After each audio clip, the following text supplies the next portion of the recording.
من يهده الله فلا مضل له ومن يضلله فلا هادي له وأشهد أن لا إله إلا الله وحده لا شريك له وأشهد أن محمدا عبده ورسوله أرسله بالحق بشيرا ونذيرا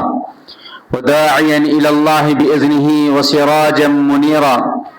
أما بعد فإن خير الحديث كتاب الله وخير الهدي هدي محمد صلى الله عليه وسلم وشر الأمور محدثاتها وكل محدثة بدعة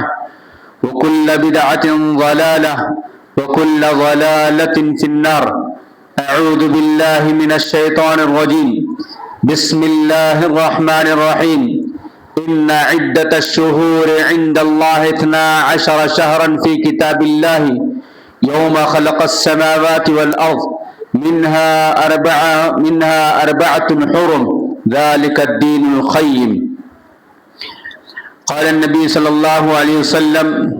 من أحدث في أمرنا هذا ما ليس منه فهو رد. رواه المسلم. محترم علماء کرام، بزرگان اسلام، نوجوانوں، معصوم بچوں اور پردہ نشین اسلامی مائیں اور بہنیں، خطبہ جمعہ کا عنوان ہے ماہ رجب کی فضیلت اور مسلم سماج میں پھیلی ہوئی بدعات اور خرافات. حاضرین جمعہ، ہمارے مسلم سماج کے اندر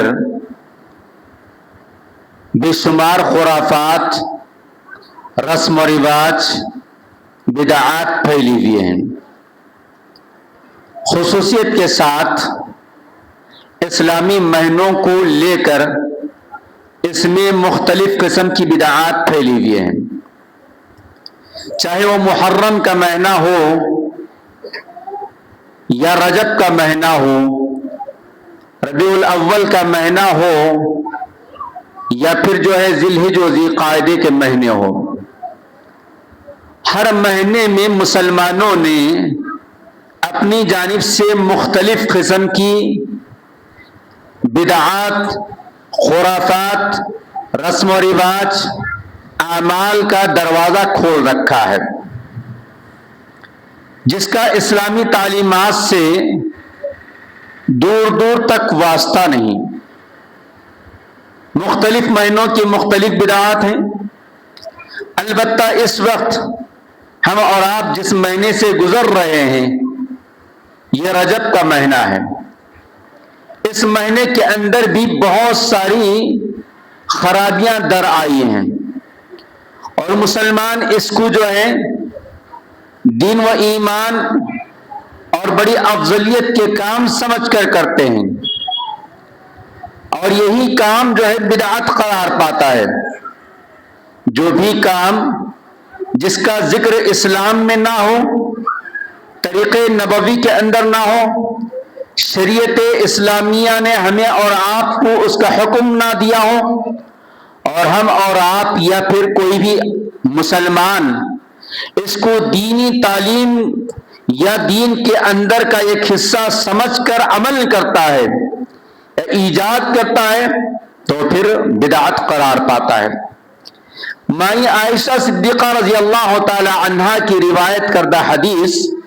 میں نے آپ کے سامنے پیش کی،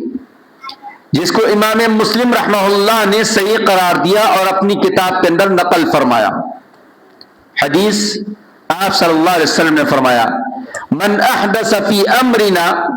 ھذا ما لیس منہ فہو رد. دوسری روایتوں میں الفاظ الگ ہیں،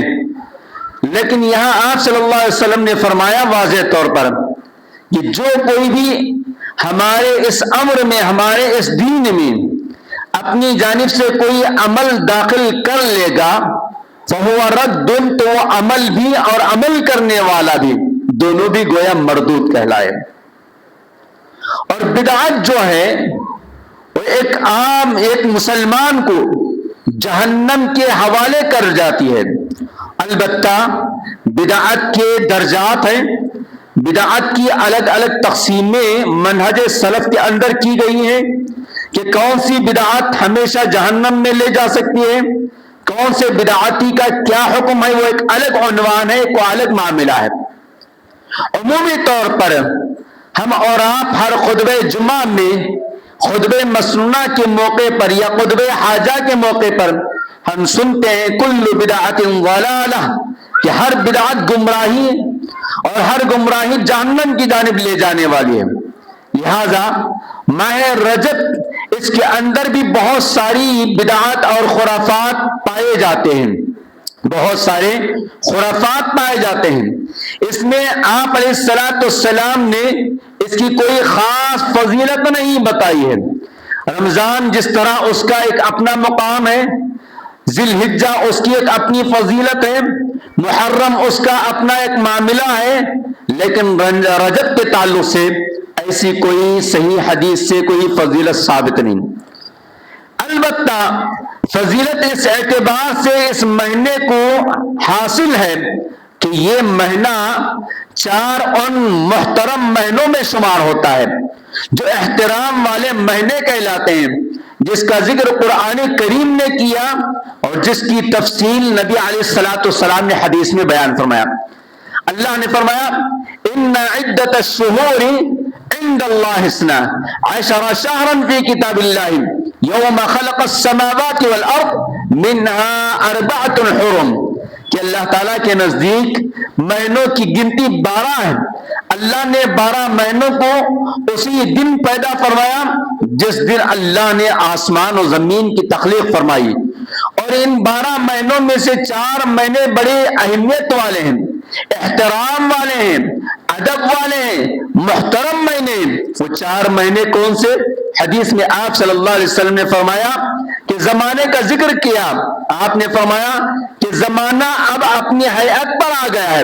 دراصل بات یہ تھی کہ کفار مکہ بھی ان 4 مہینوں کا ادب اور احترام کیا کرتے تھے، رجب کا،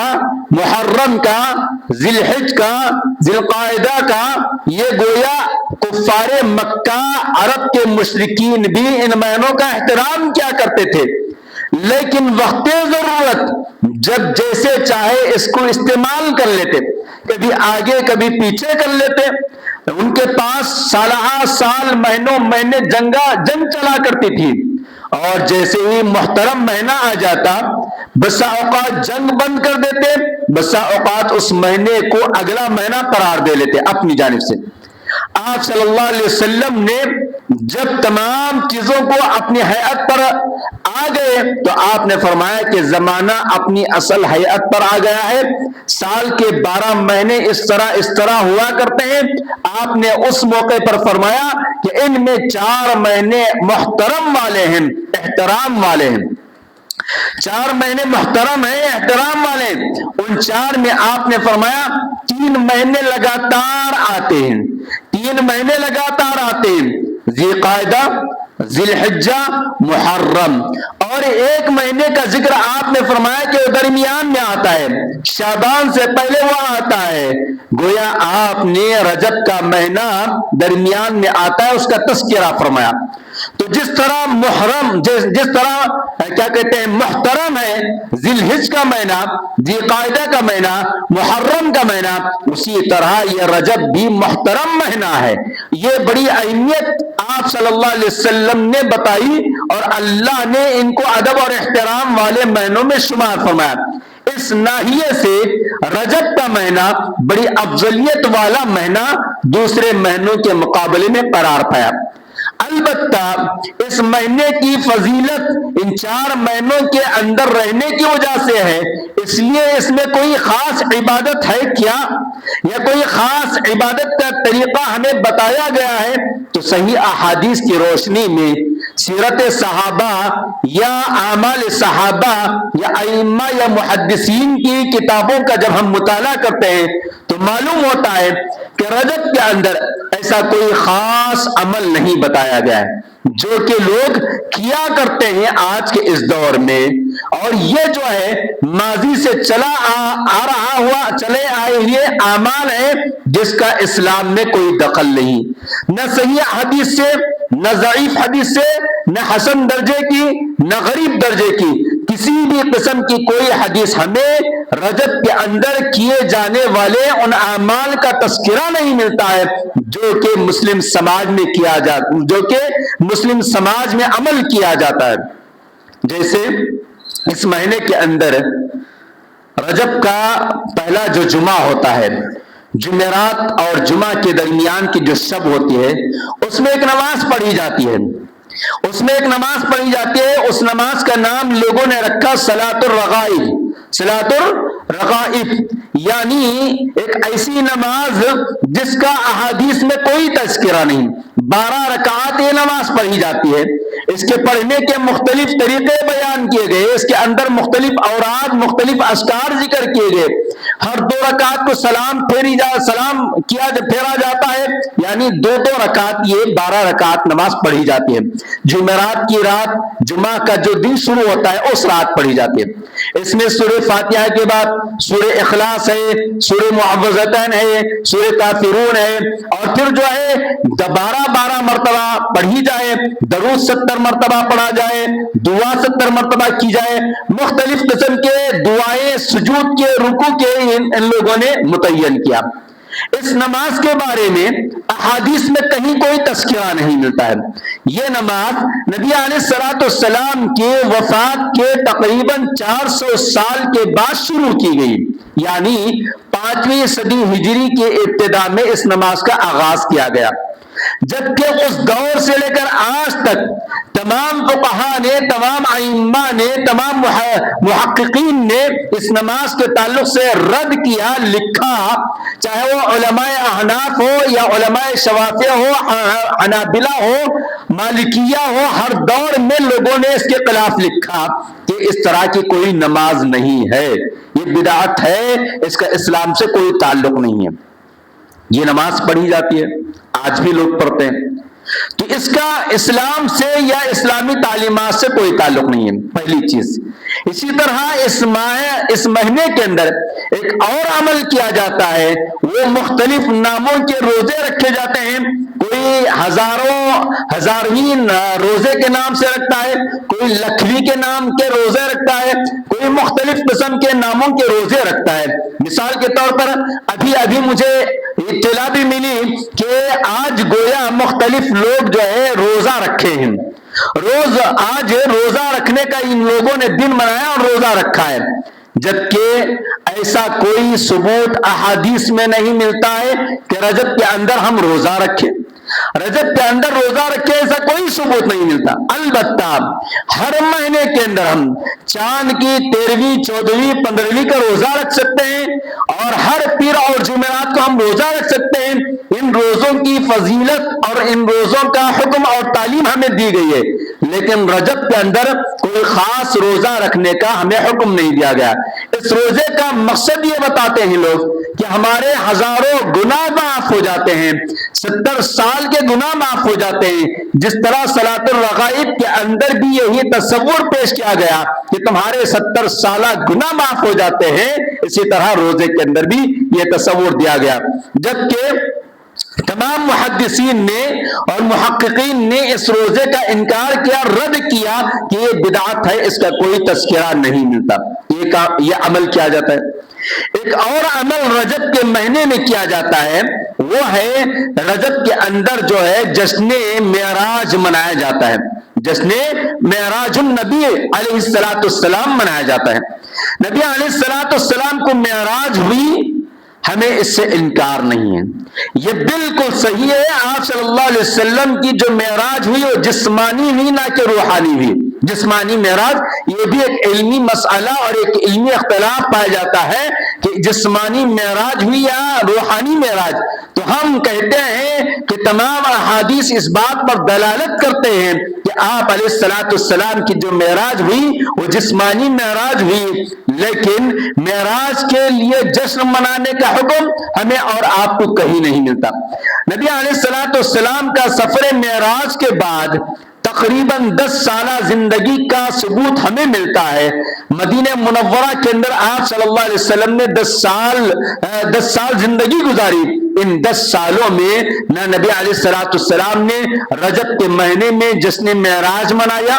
نہ صحابہ نے منایا، نہ صحابیات نے منایا، نہ بعد کے ادوار میں تابعین نے، نہ تبع تابعین نے، نہ ائمہ نے، محدثین نے، کسی نے بھی معراج کے لیے جشن معراج نہیں منایا، جشن معراج نہیں منایا۔ ایک اور اختلاف اس کے اندر پایا جاتا ہے کہ آپ صلی اللہ علیہ وسلم کو جو معراج نصیب ہوئی وہ کون سے مہینے میں، رجب میں یا پھر رجب کے مہینے کے علاوہ کوئی اور مہینہ؟ تو اس میں بھی اختلاف پایا جاتا ہے، اس میں بھی محققین نے مختلف اقوال ذکر کیے ہیں۔ کسی نے کہا ربیع الاول کے اندر، کسی نے کہا ربیع الثانی کے اندر، کسی نے کہا رجب کے اندر، کسی نے کہا شعبان کے اندر، کسی نے کہا رمضان کے اندر، گویا مختلف مہینے پائے جاتے ہیں، اختلاف پایا جاتا ہے۔ کوئی ایک مہینہ کسی بھی کتاب کے اندر طے نہیں ہے۔ جب مہینہ ہی طے نہیں ہے تو رجب کی 27 تاریخ یعنی 27ویں تاریخ کو شب معراج منانا، اس کا بھی کوئی ثبوت نہیں ملتا ہے، اس کا بھی کوئی ثبوت نہیں ملتا ہے۔ اور اگر رجب کے اندر ہی اگر مان بھی لیا جائے لیکن جشن منانے کا حکم کہیں بھی نہیں ملتا ہے۔ اور جشن منانے کے ساتھ ساتھ جو ہے اس مہینے کے اندر ایک اور کام کیا جاتا ہے۔ اس جشن کے نام پر بھی بہت سارے خرافات ہوتے ہیں، بہت سارے بد اخلاقی کے کام ہوتے ہیں، روڈوں پر نکلنا، چیخو پکارا کرنا، مزاروں کو سجانا، گھروں کو سجانا، لائٹنگ کرنا، قبرستانوں کو سجانا، پھول کا کاروبار ہونا، نوجوانوں کا روڈوں پر بے تحاشا نکل آنا، پوری رات جاگنا اور فجر چھوڑ کر سو جانا، گویا یہ خود جو ہے بد اخلاقی کے بہت برے کام ہیں۔ اور اسلام کا یہی تصور لوگ دے رہے ہیں۔ غیر مسلم یہی سمجھتا ہے کہ شب معراج، شب برات اور شب قدر یہی گویا یہ 3 راتیں اسلام کے اہم راتیں ہیں۔ شب قدر اسلام کی رات ہے، اہم رات ہے، لیکن ان راتوں میں ہمارا نوجوان طبقہ جو عمل روڈوں پر کرتا ہے، جس کی وجہ سے غیر مسلم بھی اور حکومت بھی اور پولیس ڈپارٹمنٹ بھی ہمارے نوجوانوں سے پریشان نظر آتی ہے، اور نہ جانے اس رات کو کتنے حادثات ہوتے ہیں اور ان حادثات کی چکر میں کتنے لوگ جو ہے زخمی ہوتے ہیں، بیمار ہوتے ہیں اور بسا اوقات دنیا سے چل بستے ہیں۔ جب اسلامی تعلیمات کی روگردانی کرتے ہوئے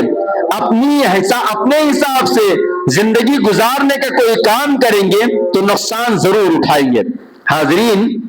معلوم یہ ہوا کہ رجب کے اندر نبی علیہ الصلوۃ والسلام کی معراج اسی مہینے میں بھی ایسا کوئی ثبوت متفقہ طور پر نہیں ملتا ہے۔ اس میں بھی باقاعدہ علماء کا، محققین کا، مؤرخین کا، سیرت نگاروں کا اختلاف پایا جاتا ہے۔ اور پھر 27 رجب کو یہ جشن منانا بھی نہ سنت سے، نہ صحابہ سے، نہ تابعین سے، نہ ائمہ سے، نہ فقہاء سے، نہ محدثین سے کسی سے ثابت نہیں ہے۔ یہ سب کچھ کہاں سے در آیا؟ یہ سب کچھ جو ہے دیکھا دیکھی دوسروں کی جانب سے یہ اعمال شروع کیے گئے۔ آئیے اس کے بعد رجب کے مہینے میں ایک اور بدعت جو ہے جڑ پکڑی گئی، وہ ہے رجب کے کنڈے، نظر و نیاز مانگنا، کنڈے بنانا، یعنی اس وقت جو ہے مختلف قسم کے پکوان چڑھانا، پکوانا، ایک دوسرے کو کھلانا پلانا۔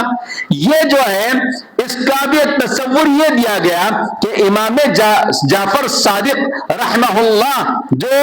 شیعہ کے ائمہ میں شمار ہوتے ہیں، نبی علیہ الصلوۃ والسلام کے آل بیت میں جن کا شمار ہوتا ہے، ان کی جانب سے قول نقل کیا جاتا ہے۔ وہ کہتے ہیں کہ امام جعفر صادق نے ہمیں حکم دیا ہے، اس بات کا حکم دیا کہ تم رجب کے کنڈے مناؤ، کھاؤ، کھلاؤ اور میرے توسط سے تم اللہ سے جو ہے کیا کہتے ہیں اپنے گناہوں کی معافی طلب کرو یا پھر اپنی مراد پوری کر لو۔ تم کو جو چاہے وہ مل جائے گا، نہیں ملنے کی صورت میں کل قیامت کے دن میں رہوں گا اور میرا رب رہے گا اور تم رہو گے۔ نعوذ باللہ، امام جعفر صادق رحمہ اللہ کی جانب یہ قول خود جو ہے بالکل غلط ہے، کیونکہ وہ موحد تھے، متبع کتاب و سنت تھے، ان کا ایسا کوئی حکم ہمیں کتابوں میں نہیں ملتا ہے، البتہ یہ شیعہ نے اس کو پھیلا دیا۔ اب شیعہ اور سنی ہمیشہ یہ تو واضح طور پر ہے کہ شیعہ جو ہے وہ مسلمان نہیں ہے، وہ بدعقیدہ ہے، وہ نبی کو اور صحابہ کو بہت کچھ بولنے والا ہے، اور حضرات صحابہ میں خصوصیت کے ساتھ کیا کہتے ہیں ابو بکر صدیق رضی اللہ تعالی عنہ، عمر فاروق رضی اللہ تعالی عنہ، اور پھر اسی طرح ام المؤمنین مائیہ عائشہ صدیقہ رضی اللہ تعالی عنہ، ان کے خلاف بغض رکھنے والے، گالی گلوچ کرنے والے، قرآن کے تعلق سے غلط عقیدہ رکھنے والے، حضرت علی کے تعلق سے غلط عقیدہ رکھنے والے، اور اسلامی شریعت کے اندر پوری طرح خلط مرد کرنے والے، ان کی پھیلائی ہوئی باتوں پر عمل کرنا یہ خود بہت بری بات ہے، یہ خود بہت بڑا المیہ ہے کہ ہم کہاں کی جانب کس راستے کو اختیار کر رہے ہیں، شیعہ کے راستے کو اختیار کر رہے ہیں کہ امام جعفر صادق نے اس طرح کہا، جبکہ وہ کہا ہوا قول یا ان کی جانب لنک دیا ہوا قول ہی غلط ہے۔ تو اس طرح رجب کے کنڈے منوانا یہ بھی غلط ہے، اس کا بھی کوئی ثبوت اسلام میں، احادیث میں، کتابوں میں ہمیں اور آپ کو نہیں ملتا ہے، نہ منتیں نہ مرادیں اس طرح کی، نہ کوئی کیا کہتے ہیں ان کا توسل لے کر دعا کرنا، یہ ساری کی ساری چیزیں غلط ہیں، یہ ساری کی ساری چیزیں غلط ہیں، اس لیے کہ نظر و نیاز، منتیں، مرادیں جو مانگی جاتی ہیں وہ اللہ ہی سے مانگنا ہے، وما احل به لغیر اللہ، کہ گویا اگر کسی کے نام پر کوئی کھانا بنوایا جاتا ہے یا کوئی چیز ذبح کی جاتی ہے یا کوئی چیز رکھی جاتی ہے تو گویا وہ حرام ہے، اور وما احل به لغیر اللہ کہ اللہ تعالیٰ کے علاوہ کسی اور کے نام پر ذبح کرنا یا کھلانا یا پلانا یہ حرام ہے، یہ حرام ہے اور یہ ناجائز ہے۔ جس طرح اللہ تعالیٰ نے حلال اور حرام کی تمیز کرتے ہوئے ہمیں اور آپ کو حکم دیا کہ کون سی چیزیں حلال ہے اور کون سی چیزیں حرام ہے، اور حرام کردہ چیزوں میں یہ ہے کہ ہم غیر اللہ کے نام پر ذبح کریں یا کھلائیں یا پلائیں یا بنائیں، یہ غیر اللہ کے نام پر کیے جانے والے اعمال میں شمار ہوتا ہے۔ اسی طرح رجب کے مہینے میں ایک اور کام کیا جاتا ہے، وہ ہے قبروں کی زیارت۔ آپ علیہ السلام نے ہمیں اور آپ کو حکم دیا کہ میں ابتدا میں تمہیں منع کیا تھا قبروں کی زیارت کرنے سے، لیکن آپ نے فرمایا کہ اب میں تمہیں حکم دے رہا ہوں کہ تم قبروں کی زیارت کیا کرو۔ قبروں کی زیارت کس لیے کرنا چاہیے، کب کرنا چاہیے، کیسے کرنا چاہیے، اس کی بھی تعلیم دی گئی۔ قبروں کی زیارت اپنی آخرت بنانے کے لیے اور مرحومین کی مغفرت کی دعا کے لیے، اپنی عبرت کے لیے قبروں کی زیارت کرنے کا حکم دیا گیا، اور اس کا کوئی خاص وقت طے نہیں کیا گیا۔ جب بھی آپ قبرستان سے گزرے تو قبرستان سے گزرنے کے آداب بتائے گئے، اور وہاں سے گزرنے یا وہاں جانے کا مقصد یہ بتایا گیا کہ تم اپنی آخرت کی تیاری کرو اور اپنے لیے عبرت پکڑو کہ کیسے کیسے لوگ یہاں مدفون ہیں، کیسے کیسے لوگ چلے گئے تو میرا اور آپ کا کیا ہوگا۔ لیکن کوئی ایک رات کو خاص کر لینا، پورے قبرستان کو سجا دینا، وہاں لائٹنگ کرنا، وہاں پھول وغیرہ لے جانا، اور اسی رات کو سب کچھ سمجھتے ہوئے قبرستانوں کا رخ کرنا اور اپنے عزیز و اقارب کی قبروں کے پاس جا کر وہ سب کچھ کرنا جس کا اسلام میں حکم نہیں ہے، تو گویا یہ بھی غلط عقیدہ ہے، یہ بھی غلط عمل ہے، اور یہ بھی بدعت ہے، خرافات میں شمار ہوتا ہے۔ حاضرین، مسلم سماج جو ہے ہمارے دین اسلام کی صحیح تعلیمات سے روگردانی کیا، نتیجے میں ہر مہینے میں خرافات اس کے اندر در آئی۔ خاص طور پر ہماری خواتین ان مہینوں کے اندر کیے جانے والے ان خرافات کے اندر بڑی دلچسپی کے ساتھ کام کرتے ہیں اور لوگوں کو جو ہے جمع کرتے ہیں یا کھلاتی پلاتی ہیں، تو یہ سب جو ہے غلط ہے۔ اب آئیے ہم یہ جاننے کی کوشش کرتے ہیں کہ ہر مہینے میں یا رجب کے مہینے میں ہونے والی جو بدعات اور خرافات ہیں اس کے اسباب کیا ہے، اس کا ریزن کیا ہے۔ اس کا صاف ریزن یہ ہے کہ دین اور دین اسلام کی تعلیمات سے دوری اختیار کرنا۔ خالص دین کا حاصل نہ کرنا، ہم یہ سمجھ کر چلے جائیں کہ باپ ایسے کیے ہیں، دادا ایسا کیے ہیں، ہمارے خاندان میں ایسے چلے آ رہا ہے، ہمارے سسرال کے بڑے لوگوں نے ایسا کیا، ہمارے ددیال کے بڑے لوگوں نے ایسا کیا، محلے کے لوگوں نے ایسا کیا۔ دین اس کا نام نہیں ہے، دین اس کا نام نہیں ہے کہ ہم اپنے باپ داداؤں کو فالو کریں۔ دین اس بات کا نام ہے کہ ہم خالص کتاب اللہ اور سنت رسول اللہ صلی اللہ علیہ وسلم کی پیروی کریں۔ قرآن نے بار بار ہمیں اور آپ کو اس جانب ترغیب ہی نہیں بلکہ حکم دیا، تاکید کی کہ یا ایھا الذین آمنوا اطیعوا اللہ واطیعوا الرسول، کہ اے وہ لوگوں جو ایمان لے آئے ہو، اللہ اور اس کے رسول کی اطاعت کو لازم پکڑو۔ تو کبھی اللہ نے فرمایا کہ فلا تبطلوا اعمالکم، کہ تم جو ہے اللہ اور اس کے رسول کی بندہ، اللہ اور اس کے رسول کی اطاعت کو لازم پکڑو اور اپنے اعمال کو اکارت نہ کرو۔ اب لوگ کہتے ہیں نماز پڑھنا بہت اچھی چیز ہے، روزہ رکھنا ثواب کا کام ہے، صدقہ و خیرات کرنا ثواب کا کام ہے، رجب کے مہینے میں زکوٰۃ دینا ثواب کا کام ہے۔ گویا ثواب کا کام آپ نے سمجھا ہے، ثواب کا کام ہے، اس کا حکم اسلام نے نہیں دیا ہے۔ نماز پڑھنا بہت اچھی چیز ہے، جیسے جمعہ کی نماز ہم پر فرض ہے، جیسے جمعہ کی نماز 2 رکعت پڑھنا ہے، اگر کوئی 8 رکعت پڑھ لے، کوئی 3 رکعت پڑھ لے، کوئی 4 رکعت پڑھ لے، تو جیسا ہم کہتے ہیں کہ یہ غلط طریقہ ہے۔ نماز تو اچھی چیز ہے لیکن ویسے پڑھنا چاہیے، اتنی ہی پڑھنی چاہیے جتنا پڑھنے کا حکم دیا گیا، جیسے پڑھنے کا حکم دیا گیا اس کا وقت طے ہے، اس کے اوقات طے ہیں، اس کا طریقہ بھی طے ہے۔ ان تمام چیزوں کا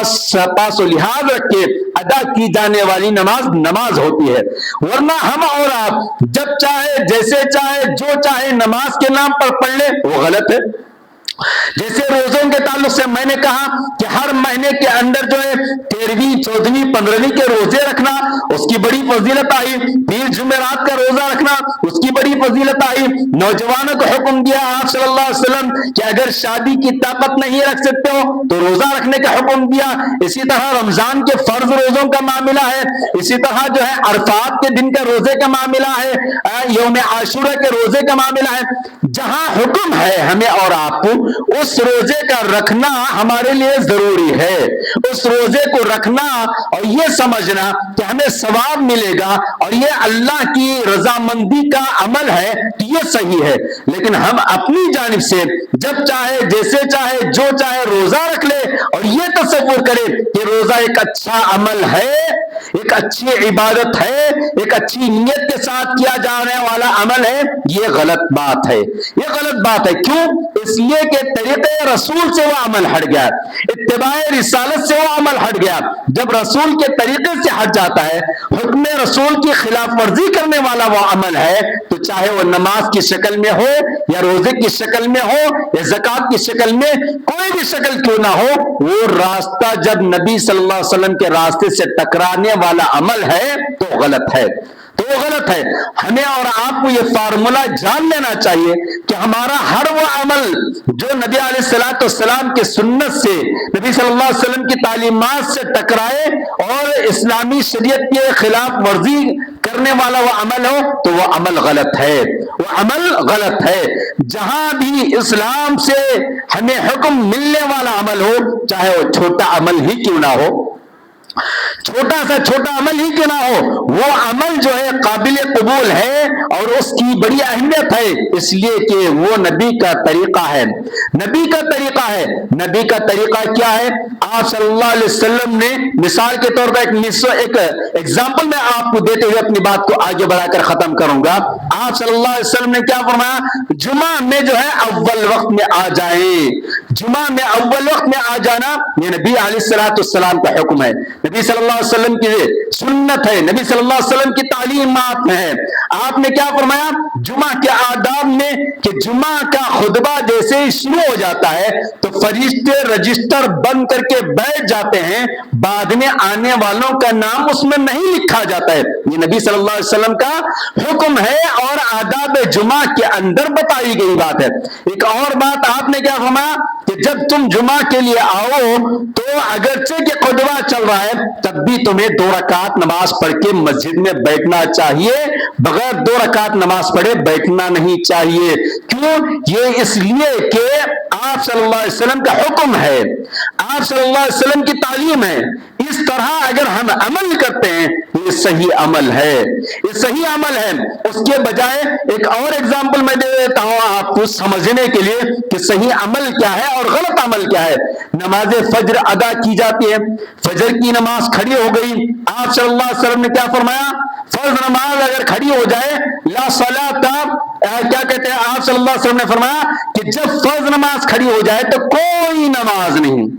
فرض نماز کے لیے امام کھڑے ہو جائیں تو کوئی نماز نہیں ہے، لیکن ہم اور آپ دیکھتے ہیں کہ فرض نماز فجر کی چلتی رہتی ہے اور لوگ آنے والے مسجد کے حصے میں 2 رکعت سنت پڑھا کرتے ہیں۔ یہ غلط ہے، یہ غلط ہے۔ جیسا کہ ابھی میں نے کہا کہ جمعہ کا خطبہ چل رہا ہے، آپ آئے تو 2 رکعت نماز پڑھ کے بیٹھیں، یہ حکم ہے، یہ ادب ہے۔ لیکن جب فرض نماز چل رہی ہے، چاہے وہ فجر کی ہو، ظہر کی ہو، عصر کی ہو، مغرب کی ہو یا جمعہ کی ہو، آپ کو سیدھا ڈائریکٹ فرض نماز میں شامل ہونا چاہیے۔ سنت بعد میں پڑھنی چاہیے، اگر پہلے کی سنت ہے تو پہلے پڑھنے کا اہتمام کرنا، نہ ملنے کی صورت میں آپ بعد میں پڑھ سکتے ہیں۔ تو یہ آپ کو 2 مثالوں کے ذریعے میں اس بات کی وضاحت کرنے کی کوشش کیا کہ طریقہ رسول کیا ہے، اور جب ہمارا عمل طریقہ رسول سے ہٹ جاتا ہے تو اس کا نقصان کیا ہوتا ہے وہ بتایا۔ حاضرین، گویا رجب کے مہینے میں ہونے والے یہ اعمال ہمیں اور آپ کو جو ہے اسلامی تعلیمات سے دور کر رہے ہیں، چاہے وہ صلاۃ الراغب کے نام سے ادا کی جانے والی نماز 12 رکعت نماز ہو جس کے اندر 70 مرتبہ مختلف قسم کے درود، مختلف قسم کی دعائیں پڑھنے کا طریقہ بتایا گیا، یہ غلط ہے۔ چاہے وہ آج رکھا ہوا روزہ، یہ بھی غلط ہے۔ چاہے وہ 27ویں رجب کو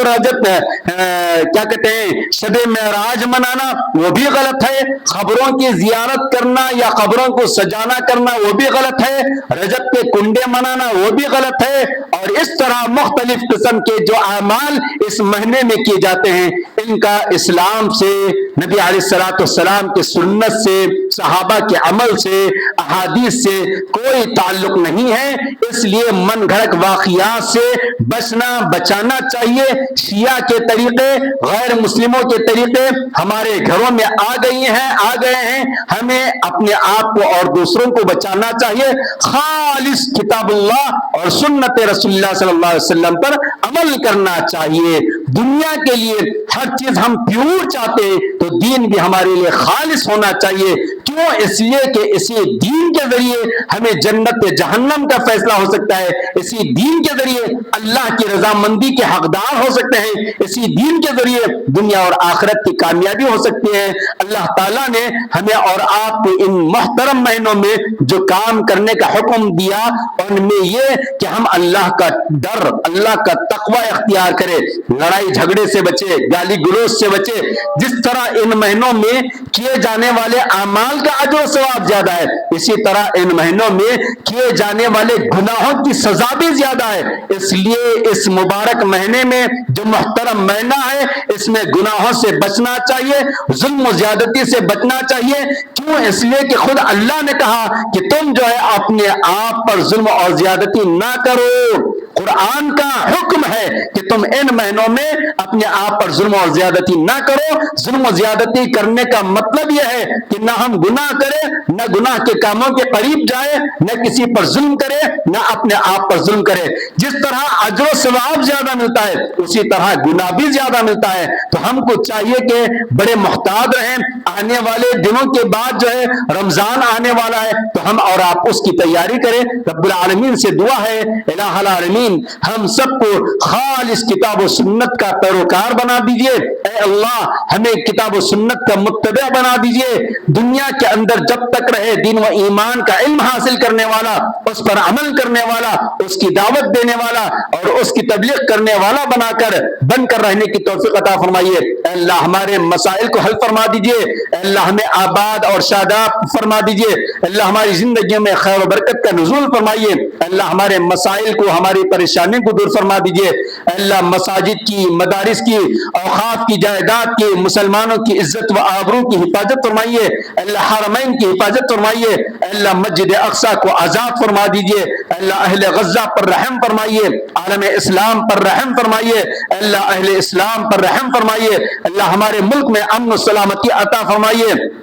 اللہ ہمارے ملک کے حکمرانوں کو ہدایت نصیب فرمائیے، اللہ ظلم و زیادتی سے انہیں بچا دیجئے، اللہ آپ کے پاس ان کے حق میں ہدایت کا فیصلہ نہیں ہے تو اللہ انہیں آپس میں لڑا جھگڑا کر تفرقہ ڈال کر ختم فرما دیجئے، اللہ ہمارے مدارس، ہمارے مساجد، ہماری جائیداد، ہماری اوقاف، ہماری قبرستانیں، اللہ ہمارے نوجوان سب کی آپ ہی حفاظت فرمائیے، اللہ ہم سب کو آپ کے دین کی جانب لوٹ کر آنے والا بنا دیجئے، اللہ جو مساجدیں تعمیر ہو رہی ہیں اللہ اس کو آباد کرنے کی ہمیں فکر عطا فرمائیے، اللہ مساجد کی خدمت کرنے والوں کی اور اس کے معاونین کے، اس کے محسنین کے اور اس کے مصلیوں کی خدمات کو قبول فرمائیے، اللہ جس طرح دنیا کے اندر زمین پر ہر دن آپ کا کوئی نہ کوئی گھر تعمیر ہوتے رہتا ہے، اللہ اسی طرح یہ گھر آپ کے نبی کی بیوی اور ہم سب کی ماں، مومنوں کی ماں ام المؤمنین عائشہ صدیقہ رضی اللہ تعالی عنہا کے نام سے مسجد تعمیر کی جا رہی ہے، اللہ اس کے جگہ کے جو مسائل ہیں، اللہ اس کی تعمیر کے جو مسائل ہیں حل فرما دیجئے، اللہ ہم سب کو آگے بڑھ چڑھ کر اللہ آپ کے اس گھر کو آباد کرنے، اس گھر کو تعمیر کرنے، اس گھر کی زمین کے بقیہ رقم کو ادا کرنے کے اللہ ہم مومنوں کو توفیق دیجئے، اس لیے کہ یہ آپ کا حکم ہے، مومنوں کی صفات کے تذکرے میں آپ نے فرمایا کہ مومن وہ ہے جو اللہ کے گھروں کو آباد کرتا ہے، اور آپ کے نبی کی بشارت ہمیں سنائی گئی ہے کہ جو زمین پر اللہ کے لیے گھر بنائے گا اے اللہ آپ اس کے لیے جنت میں گھر بنوائیں گے، تو اے اللہ ہمیں اس بات کی توفیق دیجئے کہ ہم دنیا میں زمین پر رہتے ہوئے آپ کے ان گھروں کے لیے کچھ دے، آپ کی امانت، آپ کی دولت، آپ کے ان مسجدوں کو آباد کرنے، تعمیر کرنے، زمین کی خریداری کے لیے دینے کی ہمیں توفیق دیجئے، اور اس کے بدلے میں جنت میں ہمیں گھر عطا فرمائیے، اے اللہ ہم سب کو اس بات کی توفیق عطا فرمائیے، اے اللہ ہم سب کے اور عالم اسلام کی حفاظت فرمائیے، ہم میں جو بیمار ہیں شفا کاملہ عاجلہ مستمرہ نصیب فرمائیے، جو بے روزگار ہیں حلال روزی روٹی عطا فرمائیے، اللہ جو پریشان حال ہیں ان کی پریشانی کو دور فرما دیجئے، اللہ ہمارے بزرگوں کو صحت و عافیت عطا فرمائیے، اللہ ہمارے نوجوانوں کو با اخلاق بنا دیجئے، دین کا داعی بنا دیجئے، آمین یا رب العالمین۔